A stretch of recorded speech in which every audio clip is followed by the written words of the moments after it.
Agora, para a verbetógrafa, enfatologia, página 5, quinta linha. Gostaria que explicasse melhor a mulher amiga da mulher, pois normalmente o que vemos é uma disputa acirrada entre mulheres, uma competição sem tréguas, bem diferente do convívio masculino. É verdade. O convívio masculino ele é bem mais sadio do que o convívio da mulher. Claro que eu não estou falando generalizando todas as mulheres, mas se nós formos pensarmos assim em modo geral, historicamente nós sempre fomos vamos dizer assim, o sexo frágil, o sexo menos inteligente e aquela coisa toda. E, para isso, nós tivemos que tentar fazer algumas coisas para diminuir a nossa concorrência, vamos dizer assim. Hoje, nós não precisamos disso, mas os resquícios ficaram.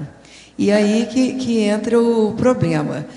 O que eu acho que a gente deve fazer e que é saudável quando nós temos um afeto, uma afetividade, uma dupla evolutiva, o que acontece? A gente esquece das amigas, a gente esquece das amizades, até raríssimas, e fica lá só concentrando naquele colóquio ali afetivo. Dá um probleminha, acontece o quê? Não tem mais ninguém. Então, a amizade entre as mulheres, além de ser saudável, ela nos ajuda tanto nas horas positivas, nas horas que a gente vai rir, e nas horas também que a gente precisa de um ombro amigo. A gente tem que lembrar que a dupla evolutiva não é psicólogo e nem amiga da gente. Ele é uma dupla evolutiva. Então, a gente tem que saber ter amizades femininas, mulheres, para poder, inclusive, uma dar o apoio para a outra. E nisso, eu vou te falar, olha, tem o Clube do Livro, por exemplo, que a gente pode se reunir. Nós temos aqui em Foz o Clube do Livro, o que é? Nós reunimos as mulheres, fazemos um lanchinho e vamos discutir um assunto do livro. Então, uma hora lá em casa, outra hora na casa de uma outra colega, de outras. Então, isso aí hoje tem é até saudável. O Clube do Pijama também. Não, o Clube do Pijama. Pois é, já teve o do Pijama também. Nós vamos assistir um filme, assim. Exatamente. Agora, o que eu acho, uma das culpas dessa história é o homem. E um dos tipos de homem que tem mais culpa nisso é quem criou o harém. É verdade. Foi aí que as brigas... A competição... para a vida moderna. É o harém. A briga lá é pior. Eu vi o processo do tititi.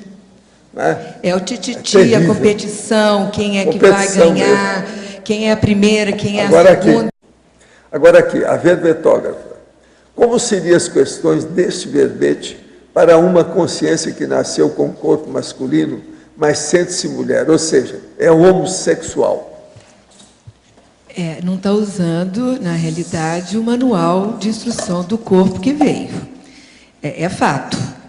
Agora, eu não me aprofundei muito nesse assunto, mas o ideal é cada um usar o manual de instrução de cada soma que recebeu.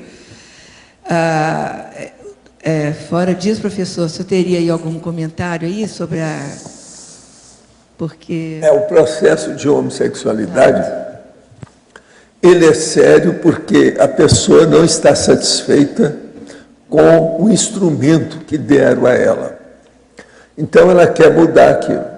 Agora, o que é mais duro nisso é o seguinte: muito antes da transexualidade, devido aos meus estudos sobre sexomática, eu falava, o dia que tiver cirurgia que vai mudar o sexo de uma pessoa, a mulher, por exemplo, se tornar mulher mesmo, um homem se tornar mulher mesmo, através de cirurgia, vai chegar um ponto que ele vai reclamar daquilo porque não vai se sentir satisfeito.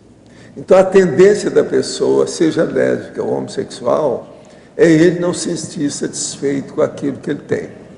E outra coisa, às vezes, essa pessoa valoriza demais o processo de orgasmo, de excitabilidade sexual, coloca a sexualidade acima de todos os outros valores. E com isso, então, ela quer aperfeiçoar o seu processo de excitabilidade sexual. E ela, às vezes, jamais se sente satisfeita com ninguém. Eu, por exemplo, na minha vida, eu sempre procurei ver se eu achava um casal de lésbica ou de homossexuais que tivesse alcançado as bodas de ouro, ou seja, vivido junto durante 50 anos. Eu tinha muita esperança num casal que eu vi de mulheres lá em Ipanema. Quando, de uma hora para outra, elas já estavam juntas há mais de 30 anos. De uma hora para outra, houve uma briga intensiva entre uma e outra. Cada uma saiu para um lado com outras mulheres. Então, o que a gente vê é o seguinte, há vamos dizer, um avanço, uma ânsia, uma ansiedade insatisfeita permanente que leva a pessoa a ter uma promiscuidade enorme. Isso tudo aumenta a comocionalidade da pessoa. Então você veja, quando o homossexual mata outro, geralmente é com 17 facadas, 27 navalhadas. Então é uma emoção que nem bicho não é assim. Isso é porque ele não se sente satisfeito com nada. Essa insatisfação é que leva para a promiscuidade. Agora, o pior ainda não é isso, não. O pior é que chega num ponto que essa falta de fixação da morfologia do corpo influi vamos dizer, no holossoma, no conjunto de veículos de manifestação daquela consciência. Então ela vem com o corpo de mulher, ela quer ser um homem. Ela vem como homem, ela quer ser mulher. Nunca está satisfeita com a posição. Chega num ponto, então, extrafisicamente, que isso afeta o psicossoma. Então dá a dismorfia avançada de um nível muito sério. Isso, então, é que nós chamamos de mutante. Agora, os paramutantes são assim. Você está fora do corpo, ele está manifestando como psicossoma, mas parece uma ameba. Toda hora ele tem uma forma, ele não fixa aquela forma. Ele está sempre alterado. Essa transfigurabilidade infinita, ininterrupta, que predomina dentro da vida dele, ele fica pirado. Isso dá alteração. Quando ele vem ressomar, ele não se dá bem com corpo nenhum. Aí já não tem corpo. Aí eles começam a arranjar um terceiro corpo, um quarto corpo, que quer arranjar. Não tem jeito. De modo que o problema todo é o seguinte: você recebe um carro da fábrica. Ele vem com as peças originais. Se você começar a colocar a peça de fora, esse carro quase sempre vai dar algum problema e pode dar acidente com você. É o que acontece com o corpo dessas pessoas. Eles começam a querer fazer o artificialismo em cima do que é natural. Aquilo dá para trás e o negócio cria desastre, acidente e o processo das tragédias. Então, o que eu vejo é o seguinte: eu acho que os homossexuais, eu tenho falado disso desde a do movimento espírita, que o movimento espírita atingia demais os homossexuais. Os homossexuais devem estudar muito o que eles querem na vida e ver se isso é razoável, se é racional, se é lógico, ou se é apenas um processo de bicho, de comocionalismo, de emoção. A consciência, a gente tem que seguir desse princípio, a consciência não tem sexo. Sexo é o processo do corpo humano. Quando a consciência começa a ficar subjugada, escravizada ao corpo humano, dá o processo do desastre e do acidente. Outra coisa, eu já vi homossexuais, tem muitos homossexuais que não gostam que a gente fale isso, mas eu já vi homossexuais que deixaram a homossexualidade. Eles saíram do armário, tiveram experiência, não gostaram, depois de alguns anos deixaram tudo, viraram homens igual aos outros. Homossexual. Já vi lésbica que também virou mulher normal, pelo contrário, até dona de casa, mãe, dedicada, generosa e vamos dizer, dedicada a filhos. Tudo isso eu já vi. Por quê? A gente nota que o processo tudo é de intenção. Agora, é lógico que tem gente que tem mais tendência feminina, outros têm mais tendência masculina. Às vezes a pessoa não está bem dentro daquele corpo. Cada um tem o direito de escolher o corpo que queira. Por isso que o povo suicida. Agora, veja, que isso está certo? Não, não está.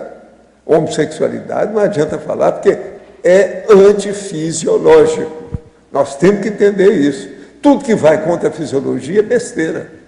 Por exemplo, hoje arranjaram um negócio novo antifisiológico, é a chamada mutilação. As moças ficam quietas e começam a riscar o corpo, a cortar aqui, cortar ali, para sentir dor. Isso tudo é masoquismo, é loucura. Tem muita coisa dentro da homossexualidade também que é masoquismo. Isso tudo tem que estudar. Esse processo da mutilação das moças, que faz isso que ninguém vê, nem a mãe, às vezes nem o marido não viram, porque o negócio tudo é interno, é debaixo da lingerie. Então, veja, isso aí é a mesma linha. A pessoa que não está começando a se desgovernar perante a dismorfia, quer dizer, a morfologia do corpo que ela não está conseguindo sustentar. Então, essas coisas eu venho falando faz uns 60 anos. Muita gente já melhorou o caminho. Tem gente que eu falo assim, ó, saia do armário, assuma a sua homossexualidade, que é o melhor que você faz. Outros eu chamava, por exemplo, eu vi 3 casos de homossexuais que suicidaram. E eu tinha avisado para o pai e para a mãe. Era gente do interior de São Paulo, muito rica, e eram fazendeiros, então muito bitolado. Então o marido, o pai do rapaz, não admitia que ele fosse homossexual, porque para ele aquilo era um escândalo permanente, e aquilo mexia no orgulho dele de pai. Eu chamei, falei para o pai e para a mãe. Teve um caso, então, que foi horrível. Todo mundo viu lá, um troço terrível. Eu avisei tudo para eles, sem o rapaz, sem nada, que eles deviam de deixar, dar liberdade para o rapaz. Ele tinha o direito de fazer o que bem entendesse com o corpo. Eles fizeram pressão, fizeram mais pressão ainda, uma verdadeira coerção em cima do rapaz. Ele acabou suicidando.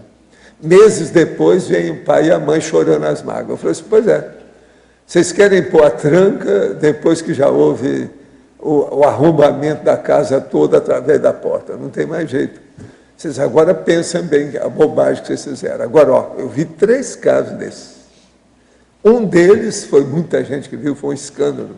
Agora, ó, é povo rico que não tinha mentalidade de nada, não havia formação cultural, não estudaram muito nem nada.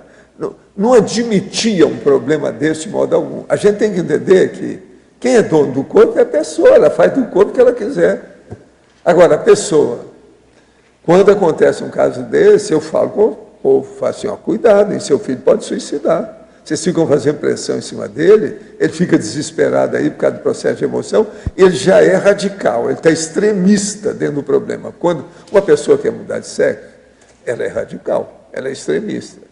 Então, isso pode ter uma predisposição para suicídio, depende aí da família, o ambiente que está, o que a pessoa pensa, que estudo que ela tem, qual a formação cultural dessa pessoa.